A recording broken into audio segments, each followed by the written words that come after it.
Hello दोस्तों, स्वागत है आपका हमारे मिस्टर आका सर चैनल पर। दोस्तों आज का जो हमारा टॉपिक है वो पॉलिटिकल साइंस है, ठीक है, जो कि हम लोग बताएंगे विधायिका, कार्यपालिका, न्यायपालिका पर चर्चा करेंगे। देखिए दोस्तों, पहले हम बताते हैं विधायिका क्या होती है। विधायिका वह होती है जो कानून बनाती है, ठीक है, कानून बनाती है।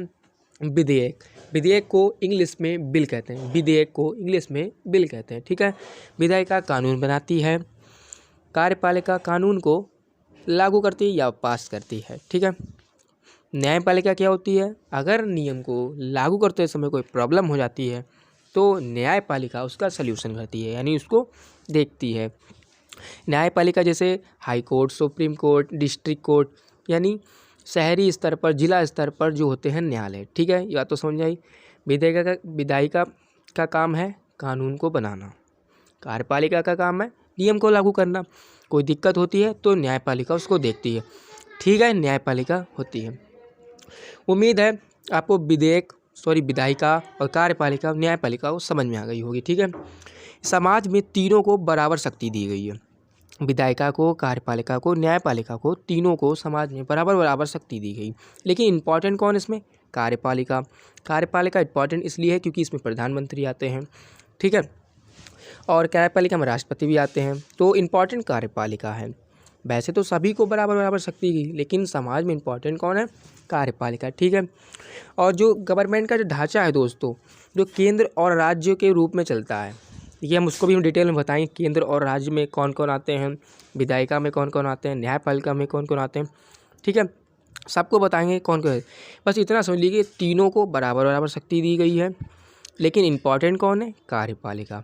अब हम कार्यपालिका पर डिस्कशन करेंगे केंद्र और राज्य के रूप में। केंद्र और राज्य में दो भागों में बांटा गया, ठीक है, केंद्र और राज्य। हम दो में बात करेंगे, केंद्र में कौन कौन है, राज्य में। पहले बात करेंगे केंद्र में। केंद्र में राष्ट्रपति हैं, उपराष्ट्रपति हैं, जो कि देश में हेड व्यक्ति होता है, जिसको सबसे ज़्यादा शक्तियाँ दी गई हैं, लेकिन वो सिर्फ दिखावे मात्र की हैं। उसका एक्चुअली में उपयोग कौन करता है? वो प्रधानमंत्री होता है, ठीक है। भले ही राष्ट्रपति और उपराष्ट्रपति प्रधानमंत्री से पहले आते हों, लेकिन देश के सारे मामले कौन देखता है? वो प्रधानमंत्री होता है, ठीक है। प्रधानमंत्री की अपनी एक मंत्री परिषद होती है, ठीक है। जैसा केंद्र में ढांचा है वैसे ही राज्य में होता है, ठीक है। केंद्र का देखो, राष्ट्र का राष्ट्रपति होता है और राज्य का राज्यपाल होता है। ये बात आपको समझ में आ रही है, ठीक है। राज्य का राज्यपाल होता है। जैसे केंद्र मैंने बताया कि राष्ट्र का राष्ट्रपति होता है, वैसे ही राज्यों में राज्य का राज्यपाल होता है, ठीक है। राज्यपाल के बाद क्या आता है? मुख्यमंत्री। मुख्यमंत्री की भी अपनी एक मंत्री परिषद होती है, ठीक है। अब हम लोग पढ़ेंगे विधायिका। अब दोस्तों बात करेंगे विधायिका की। एक केंद्र की विधायिका होती है, एक राज्य की विधायिका होती है, ठीक है। इसमें भी हम दो बार की बात करेंगे, केंद्र की और राज्य की विधायिका। केंद्र की विधायिका में संसद आता है।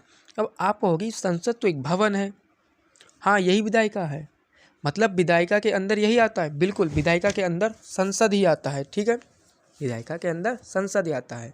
संसद एक भवन है, जी हाँ दोस्तों, वो एक विधायिका है। अब संसद में कौन कौन आता है? संसद में आपको मिलेगा लोकसभा, राज्यसभा और राष्ट्रपति मिलेंगे। ये तीनों संसद के अंदर ही आपको मिलेंगे, ठीक है। ये लोकसभा और राज्यसभा दोनों मिलकर कोई बिल तैयार करते हैं, यही विधायिका है। ये दोनों सदन मिलकर एक संसद बनाते हैं, वो संसद बिल तैयार करती है और उसे विधायिका कहा जाता है, ठीक है। अब राज्य की बात करते हैं, ठीक है दोस्तों। अब हम राज्य की बात करते हैं। राज्य में बिल कौन तैयार करता है? ठीक है, विधायिका हो गई, विधायिका में केंद्र हो गया, केंद्र में संसद हो गई। अब हम लोग विधायिका का दूसरा पार्ट यानी राज्य में होती है विधानमंडल, ठीक है। अब राज्य में बिल, विधानमंडल, आपने देखा होगा कि राज्यों में विधानसभा होती है, विधानसभा, ठीक है। ये विधानमंडल में भी दो अंक होते हैं, विधानमंडल के भी दो अंक होते हैं, ठीक है, विधानसभा। अब दोस्तों आप कहेंगे मतलब जो विधानमंडल है इसमें दो अंक हैं, विधानसभा और विधान परिषद। विधान परिषद हर राज्य में हो यह संभव नहीं, लेकिन विधानसभा हर राज्य में होती है, ठीक है। मैंने क्या बताया? विधान परिषद हर सभा में नहीं होता, क्योंकि विधान परिषद वो कुछ ही राज्यों में है और विधानसभा हर राज्य में है।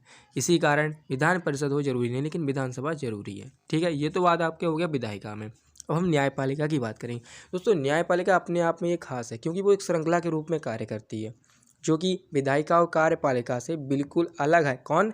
न्यायपालिका। न्यायपालिका क्या है दोस्तों, आप समझ गए होंगे। न्यायपालिका मैंने पहले बता दिया था। न्यायपालिका जैसे supreme court, high court, district court. आपका डिस्ट्रिक्ट कोर्ट मैंने बताया, जिला स्तर पर जो न्यायालय होते हैं वो डिस्ट्रिक्ट कोर्ट कहलाते हैं, ठीक है। न्यायपालिका अपने देखिए, इसमें एक खास बात यह है कि अगर आप सुप्रीम कोर्ट के हैं तो आपको कोई मतलब ही नहीं, लेकिन आपको डिस्ट्रिक्ट कोर्ट के हैं तो आप डायरेक्ट सुप्रीम कोर्ट नहीं जा सकते। जैसे अगर आपको डिस्ट्रिक्ट कोर्ट का शहरी पर जो न्यायालय है वो पसंद नहीं है, मतलब उनका फैसला आपको अच्छा नहीं लग रहा है, तो आप हाई कोर्ट जाएंगे, स्टेप बाय स्टेप चलेंगे। हाई कोर्ट नहीं तो सुप्रीम कोर्ट, ठीक है, ऐसे जाएंगे, ठीक है। और उसमें एक खास बात ये होती है कि जो सुप्रीम कोर्ट का जज है वो कार्यपालिका में जो प्रधानमंत्री आते हैं वो एक दूसरे से दूरी बनाकर रहते हैं, क्योंकि ये समाज में रहना जरूरी होता है। अगर वो मिल जाएंगे तो बात बिगड़ जाएगी। क्यों? क्योंकि वो अपने लिए एरिया का राजा होता है, वो अपने एरिया का राजा होता है। अगर दोनों अलग रहेंगे तो ज़्यादा बेटर रहेगा। अगर मिल जाएंगे तो बात बिगड़ सकती है। उम्मीद है आपको विधायिका, कार्यपालिका और न्यायपालिका समझ में आ गई होती है। एक बार फिर से रिवीजन करते हैं। जो कानून बनाती है वो विधायिका, पास करती है कार्यपालिका, अगर कोई दिक्कत होती है तो न्यायपालिका।